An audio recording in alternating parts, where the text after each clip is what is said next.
Bienvenue dans l'émission En esprit et en vérité avec le pasteur Luc Ovono. Dieu est esprit et il faut que ceux qui l'adorent en esprit et en vérité.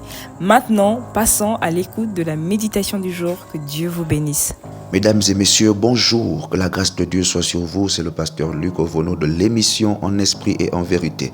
Aujourd'hui, nous sommes mardi et nous allons poursuivre notre enseignement sur la nouvelle naissance.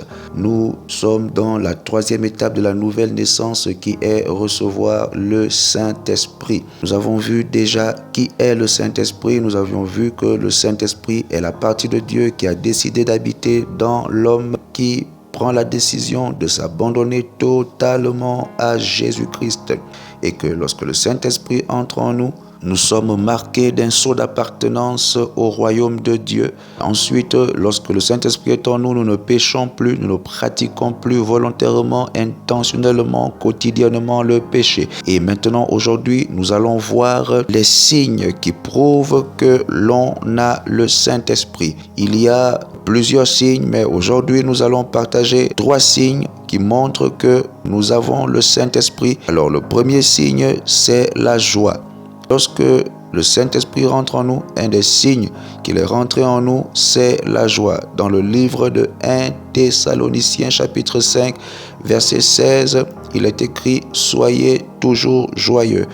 Donc, grâce au Saint-Esprit, même lorsque je suis dans des moments difficiles, même lorsqu'il y a des circonstances qui normalement sont censées me faire pleurer, le Saint-Esprit va mettre en moi une joie permanente, une joie débordante.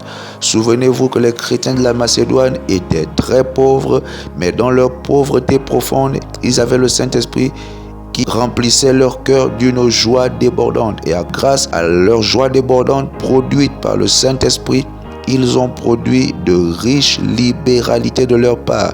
Ils se sont donnés d'abord eux-mêmes et ils se sont donnés aux apôtres. Et la Bible dit qu'ils ont donné selon leurs moyens, mais également au-delà de leurs moyens.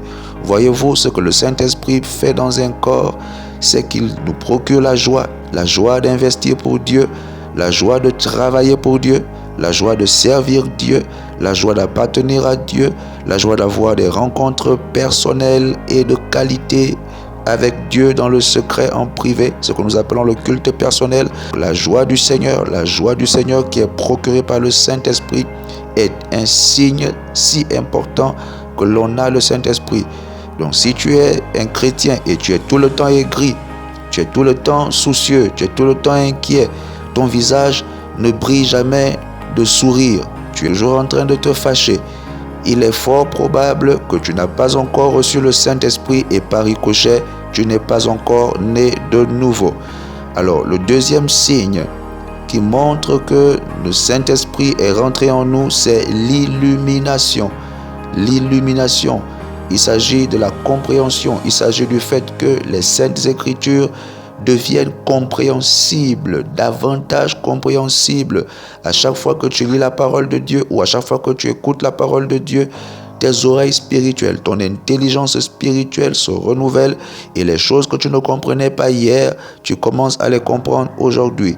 Nous pouvons attester cela dans le livre de 2 Corinthiens chapitre 3 verset 16 où la Bible dit que mais lorsque les cœurs se convertissent, le voile est ôté. Oui, lorsque nous sommes dans le monde, dans le péché, nous portons un voile qui nous empêche de voir la gloire de Dieu et de vivre dans sa volonté. Mais lorsque nous donnons notre vie à Jésus, le voile qui nous barrait la route, le voile qui nous empêchait d'entrer dans notre véritable destinée avec Dieu, ce voile est miraculeusement ôté par la puissance du Saint-Esprit.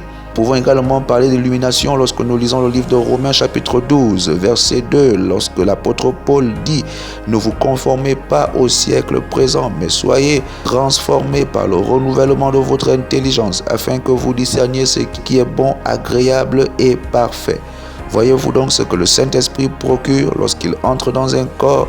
Nous avons la compréhension des Écritures, nous sommes illuminés, nous sommes mieux éclairés devant la parole de Dieu, devant la Bible, que ce soit la parole prêchée, que ce soit la parole lue. Un esprit de compréhension et d'illumination vient par le Saint-Esprit habiter en nous. Et enfin, le troisième signe que nous allons voir aujourd'hui, c'est le signe de la transformation morale. Lorsque le Saint-Esprit est entré dans une vie, lorsque le Saint-Esprit est véritablement entré en vous, l'un des signes que nous pouvons voir, c'est au niveau de votre moralité. Il y a une transformation. Si vous aviez des pensées impures, si vous meniez une vie immorale, si vous viviez dans la fornication, dans la prostitution, dans l'adultère, si vous êtes marié, vous avez des partenaires qui ne sont pas vos femmes, qui ne sont pas vos maris, alors dans ce cas, il est fort probable que vous n'avez pas encore reçu le Saint-Esprit, parce que lorsque le Saint-Esprit entre en nous, il transforme même notre état moral, il transforme même notre moralité. Si vous êtes un chrétien et vous injuriez encore des personnes, vous insultez les gens, ça signifie que vous n'avez pas le Saint-Esprit, et donc vous êtes un chrétien qui n'est pas né de nouveau. Par ricochet, vous n'êtes pas chrétien, vous devez vous convertir, vous devez naître de nouveau, vous devez accepter Jésus afin que le Saint-Esprit survenant sur vous et pénétrant à l'intérieur de vous, vous procure des nouvelles habitudes, des nouveaux principes moraux qui sont lavés, convertis par le Saint-Esprit dans le nom de Jésus-Christ. Voici, bien-aimés, aujourd'hui, notre méditation sur la troisième étape de la nouvelle naissance, sur les signes qui montrent que l'on a le Saint-Esprit en nous. Alors, rien que par ces trois signes, tu peux déjà prier et savoir si tu as déjà le Saint-Esprit ou si tu ne l'as pas encore, et humblement le désirer par la foi. Je vais donc faire une courte prière avec vous. Tu peux dire avec moi: Seigneur Jésus, j'ai besoin de toi. Entre dans mon cœur par le Saint-Esprit.